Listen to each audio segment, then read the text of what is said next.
అందరూ కూడా అత్యంత భక్తి శ్రద్ధలతో నిశ్శబ్దంగా ఉండి ఈ కార్యక్రమాన్ని తిలకించవలసిందిగా కోరుకుంటూ, ఈ కార్యక్రమం పేరు లక్ష్మీ సంవాదం. దీన్ని ప్రణయ కలహోత్సవం అంటారు. స్వామి అమ్మవారు ఒకరి మీద ఒకరికి ఉన్నటువంటి ప్రేమతో మాట్లాడుకునేటువంటి ఒక విషయం. సంస్కృతంలో లక్ష్మీ సంవాదం అంటారు.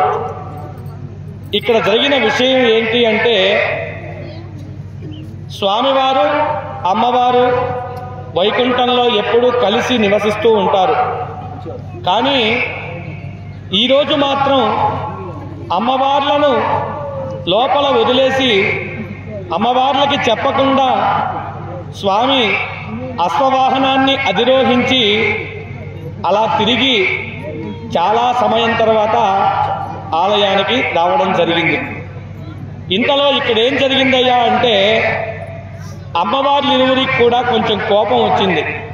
స్వామి ఎప్పుడూ మమ్మల్ని వదిలి ఉండడు కదా, అలాంటిది మాకెవ్వరికీ చెప్పకుండా ఎక్కడికో వెళ్ళి చాలా సమయం తర్వాత వచ్చాడు అని చెప్పి, ఆ సమయంలో ఏం జరిగిందయ్యా అంటే, వైకుంఠంలోనికి రానివ్వకుండా తలుపు వేసేశారు అమ్మవార్లు ఇరువురు కూడా. ఆ ఘట్టాన్ని ఇక్కడ మనం ఇప్పుడు జరుపుకుంటున్నాం. కోనేటి రాయస్వామి వారు అశ్వవాహనాన్ని అధిరోహించి కల్కి అవతారంగా చక్కగా మన గ్రామమంతా కూడా విహరించి ఆయనకి నచ్చినట్టుగా వేటాడి సంతోషించి ఉద్యానవనాలన్నీ కూడా తిరిగి మళ్ళీ ఆలయానికి చేరుకున్నారు. ఆ చేరుకున్న సమయంలో అమ్మవార్లు ఎదురుగా ఉండి తలుపేసినట్టుగా మనం భావించుకోవాలి. ఇప్పుడు ఇది వైకుంఠం. ఈ వైకుంఠంలో మధ్యలో తలుపు వేసినట్టు, అమ్మవార్లు ఆ పక్క ఉన్నట్టు, స్వామి ఈ పక్క ఉన్నట్టుగా మనం భావించుకొని ఈ కార్యక్రమాన్ని జరుపుకుందాం. మొట్టమొదటగా స్వామి వచ్చేసరికే వైకుంఠం తలుపులన్నీ కూడా మూసేసి ఉన్నాయట. అప్పుడు అక్కడ ఉన్నటువంటి వాళ్ళందరినీ కూడా స్వామి అడుగుతాడట, ఏంటి ఇక్కడ, ఇది నా వైకుంఠం కదా, నేను నిర్మించినటువంటి ప్రదేశం కదా, ఎందుకు తలుపు వేసి ఉంది అని స్వామి అడుగుతారట అక్కడ ఉన్నటువంటి పరివారాన్ని అంతటినీ కూడా. ఇలా అడుగుతుంటే పరివారం అంతా కూడా లోపలికి పోవడానికి అనుమతించాల. అక్కడ ఒక చిన్న సైజు యుద్ధంలాగా జరుగుతోందట వారికి స్వామికి. ఈ శబ్దమంతా విన్నటువంటి అమ్మవార్లు అవతల పక్క నుంచి వచ్చి తలుపు తీయకుండా ఇలా అడుగుతున్నారట, అవతల పక్క ఆ యుద్ధము ఏమిటి, వచ్చిన వాళ్ళెవరు, పండితుల, ఋషుల, మునుల, చోరుల, ఎవరు అక్కడ గలబా చేస్తున్నారు అని అమ్మవార్లు అడిగారట. అడిగితే వెంటనే స్వామి చెప్పాడట, నేను అహల్య శాప విమోచనము చేసిన వాడను, అఖిలాండ కోటి బ్రహ్మాండ నాయకుడిని, కలియుగానికి ప్రత్యక్ష దైవం, వక్షస్థలంలో అమ్మవారిని నిలుపుకున్న వాడిని, వేదాలు అపహరించినటువంటి సోమకాసురుణ్ణి సంహరించిన వాడని, నీ నాదుణ్ణి వచ్చి ఉన్నాను, తలుపు తీయమ్మా అని స్వామి అడిగితే స్వామి అన్నదట, స్వామి నాకొక సందేహం ఉంది, మెరుపు తీగ వలె ఎప్పుడు ఆకాశంతో కలిసి ఉన్నటువంటి మీరు సముద్రాన్ని విడిచి అలలు ఎలా అయితే ఉండవో, పుష్పాన్ని విడిచి తుమ్మెదులు ఎలా ఉండవో, మీరు నన్ను వదిలి ఉండలేరు కదా, అలాంటిది ఎక్కడికి వెళ్ళారు, ఇంత సమయం ఎంత ఎదురు చూశాను, ఎక్కడికి వెళ్ళి వచ్చారు స్వామి అని అడిగిందట. వెంటనే స్వామి పాపం అమ్మవారు కోపం వచ్చిందని చెప్పి కొంచెం చిన్నగా ఆమెకి విన్నవిస్తున్నాడట, నేను ప్రతి యుగంలో కూడా భక్తులందరినీ రక్షించాల్సినటువంటి బాధ్యత నా మీద ఉందమ్మా, దుష్టులందరినీ కూడా శిక్షించాలి, కాబట్టి ఈ యుగంలో కూడా దుష్ట సంహారం కోసమై అలా వెళ్ళి నేను తిరిగి వచ్చే సమయానికే కొంచెం ఆలస్యమైంది, అంతేకాని నేను ఇంక వేరే నా సొంత పని మీద వెళ్ళలేదు అని అమ్మవారిని బుజ్జగిస్తున్నాడట స్వామి. కానీ అమ్మవారు మాత్రం ఆమె అప్పుడే శాంతించల. వెంటనే మరలా అడిగిందట, స్వామి నీ చక్కనైనటువంటి తిరుమేమిపై ఏవో పుష్పాలన్నీ కూడా అతుక్కుని ఉన్నాయి, యుద్ధానికి వెళ్తే పుష్పాలన్నీ అతుక్కుంటాయా స్వామి? ఇదెక్కడ విషయం, ఇదెక్కడ యుద్ధం, అదంతా కొంచెం చెప్పు ప్రాణనాథా అని అడిగిందట. వెంటనే స్వామి, ఓ ప్రియసఖి, నేను దుష్ట సంహారం కావించిన తరువాత ఋషులు, మహర్షులు, మునులు, కిన్నెరలు, పతంగులు, గంధర్వులు, సకల దేవతలు, బ్రహ్మాది దేవతలందరూ కూడా వాళ్ళ యొక్క సంతోషమనేటువంటి పుష్పవృష్టిని నా మీద కురిపించారు. అప్పుడు అతుక్కున్నవే కానీ వేరొక రకంగా అతుక్కున్నవి కాదమ్మా, దయచేసి తలుపు దిమ్మా అని స్వామి మళ్ళీ అడుక్కుంటున్నాడట. అమ్మవారు పాపం ఇంకా శాంతించలా, మరలా అడిగిందట. స్వామి, సరే యుద్ధం చేశానంటున్నావు, దేవతలేదో వర్షం కురిపించారంటున్నావు, కానీ చక్కనైనటువంటి మీ పెదవులు చిలక కొట్టినట్టుగా అలా గాయంతో ఉన్నాయేం స్వామి, కందిపోయినట్టుగా ఉన్నాయేంది స్వామి, ఆ కథంతా కూడా నాకు సవిరంగా తెలియజేయవా అని అడిగిందట.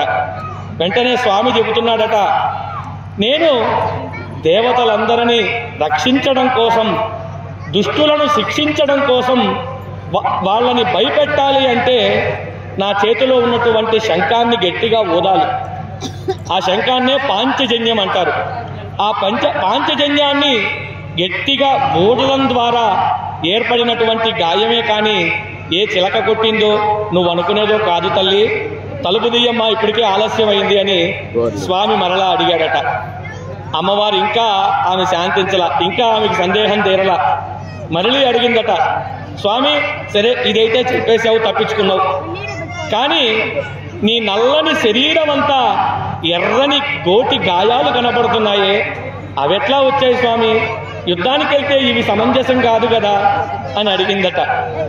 వెంటనే స్వామి, తల్లి, ఇది యుద్ధం చేస్తున్నప్పుడు రాక్షసులందరూ కూడా ఒక చోట ఉండరు, ముళ్ళ పొదలలో పరిగెడుతూ ఉంటారు. అలా పరిగెడుతున్నప్పుడు ఆ గురిగింద ముళ్ళ పొదలలో నేను దూరినప్పుడు ఆ గుచ్చుకున్నటువంటి ముళ్ళ యొక్క రేఖలే కానీ ఇవి గోటితో చేసినటువంటి ఆ రక్తస్రవణలు కాదు అని స్వామి మరలా చెప్పాడట. చెబితే అమ్మ ఇంకా సర్దుకోల. అమ్మ మరలా అడిగిందట, స్వామి, చక్కనైనటువంటి మీ మొహం మీద ఎవరో కుంకుమ రేఖలు కనపడుతున్నాయే, ఆ కుంకుమ ఎలా వచ్చింది స్వామి అని అడిగిందట. అడిగితే, అమ్మా, నేను దుష్టుల్ని రక్షించిన తరువాత దేవతలందరూ కూడా వారి వారి భక్తి కొలది చందన తాంబూలాదులన్నీ కూడా నా మీద సమర్పించారమ్మా.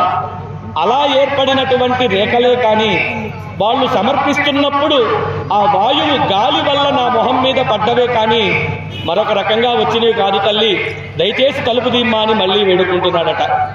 అమ్మవార్లు అయినా కూడా శాంతించలేదట. చివరికి, స్వామి, ఇవంతా సరే స్వామి, చక్కగా ప్రశాంతంగా ఉంటే శాంతాకారం భుజగశయనం అంటారు కదా, ఎప్పుడూ శాంతంగా ఉంటావు కదా, దొండపండు లాంటి కన్నులను కలిగి ఉంటావు కదా, అలాంటి కన్నులు ఎర్రబారిపోయి ఉన్నాయే, నిద్ర లేనట్టుగా ఉన్నాయే, అవెందుకు స్వామి అని అడిగిందట. వెంటనే స్వామి చెప్పాడట, నేను రాక్షసులందరినీ కూడా భయపెట్టడం కోసం నా కన్నులు ఉరిమి చూడడం వల్ల అలా కన్నులు ఎర్రబడ్డవే కానీ వేరొక రకంగా కాదమ్మా, తలుపు తీయమ్మా అని అడిగాడట. వెంటనే ఇలా చెబుతూ స్వామి ఇంకో మాట అన్నాడట, నాకు ఇలా కన్నులు ఎర్రబడ్డానికి దుష్ట సంహారమే కారణం, దానికి ఒక సాక్షి కూడా ఉన్నాడు అని చెప్పాడట. వెంటనే అమ్మవారు, నీవే అఖిలాండ కోటి బ్రహ్మాండ నాయకుడివి, నీకు మళ్ళీ సాక్ష్య, ఇంతకీ ఆ సాక్షి ఎవరో ప్రవేశపెట్టు అనిందట.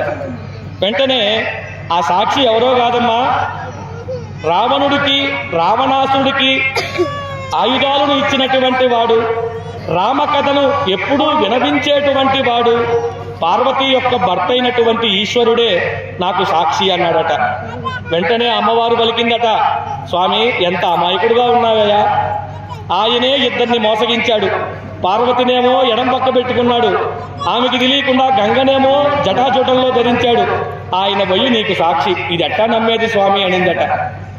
సరే, నువ్వు శివుణ్ణి నమ్మకపోతే నేనేం చెయ్యాలో చెప్పు అని అంటే, ప్రమాణం చేసి చెప్పు, నేను నమ్ముతాను అనిందట. సరే, అట్లయితే తల్లి, నేను సముద్రంలో, అది కూడా ఎటువంటి సముద్రం, బాగా జలచరాలు, తిమింగళాలు, చేపలు, పెద్ద పెద్ద ముసళ్ళు ఉన్నటువంటి సముద్రంలో దూకుతా. అక్కడ నాకేం కాకపోతే నేను సత్యవంతుణ్ణి అని స్వామి పలికాడట. పలికితే అమ్మవారందట, స్వామి మీరుండేదే క్షీర సముద్రంలో, ఆ సముద్రం మిమ్మల్ని ఏం చేస్తుంది? ఇదేమైనా ఒట్టు పెట్టే విధానమైనా? ఇది కాదు ఇంకోటి ఏదైనా చెప్పుకోనిందట. వెంటనే అమ్మ అట్లయితే బాగా తిండి లేకుండా ఆకలితో ఉన్నటువంటి పాము దగ్గరికి వెళ్ళి నిల్చుంటా, ఆ పాము నన్ను ఏదన్నా చేస్తుంది, అప్పుడు నాకేం కాకపోతే నేను సత్యవంతుణ్ణి అన్నాడట.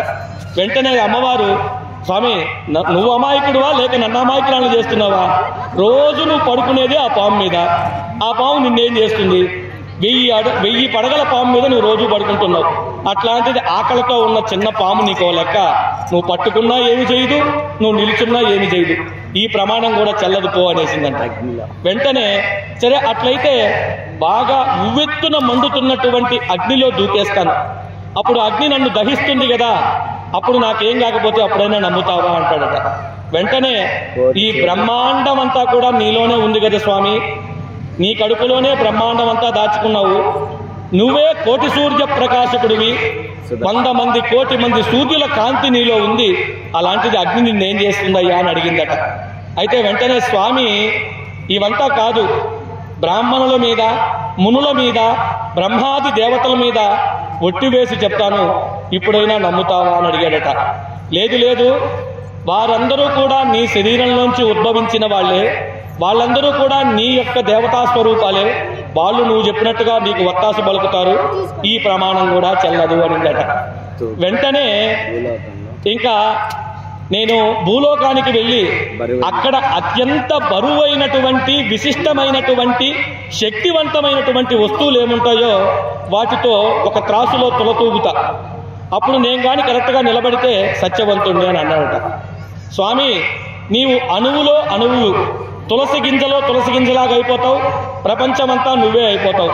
వామనావతారంలో 3 అడుగుల్లో ప్రపంచాన్నంతా కూడా ఆక్రమించావు, అలాంటిది ఆ భూలోకంలో ఉండే బరువైన వస్తువులు నిన్నెక్కడ ఆపుతాయి స్వామి, ఈ ప్రమాణం కూడా చెల్లదు అంటే ఇక స్వామి ఏమి చెయ్యలేక, అయితే నువ్వు నమ్మాలంటే నేనేం చెయ్యాలో చెప్పు అంటారనమాట. చెప్తే ఇంకొక ప్రమాణం చేయండి చాలు అని అమ్మ అంటుంది. వెంటనే అప్పుడు ఈ ప్రపంచానికి ఆధారమైనటువంటి వేదాల మీద నేను ప్రమాణం చేస్తున్నాను, ఇప్పటికైనా నమ్ముతావా అంటే అప్పుడు అమ్మవారు శాంతించి, స్వామి నన్ను క్షమించండి, అజ్ఞానంతో తెలియక ఇన్ని ప్రశ్నలు వేశాను, దయించి నన్ను క్షమించి వైకుంఠంలోకి ప్రవేశించండి అని చెప్పి అమ్మవార్లు ఇరువురు కూడా సంతోషపడి వారి సందేహాలన్నీ కూడా నివృత్తి చేసుకుని తలుపు తీసి స్వామిని ఆహ్వానపరిచారట ఈ లక్ష్మీ సంవాదంలో. అదేవిధంగా ఇప్పుడు మన కోనేటి రాయస్వామిని అమ్మవార్లు ఇరువురు కూడా అక్కడ నుంచి ఇక్కడికి దయచేసి స్వామితో కూడి మంగళ కర్పూర నీరాజనాలు అందుకొని అందరూ కలిసి సంతోషంగా సకుటుంబ సపరివార సమేతంగా భక్తుల సమేతంగా ఆలయంలోకి స్వామిని తీసుకెళ్దాం. గోవిందనామంతో ఈ లక్ష్మీ సంవాదాన్ని ముగిద్దాం. 7 కొండలవాడ వెంకటరమణ గోవింద, కీలపట్ల నివాస గోవింద, లక్ష్మీ సంవాద గోవింద. రాజ్యం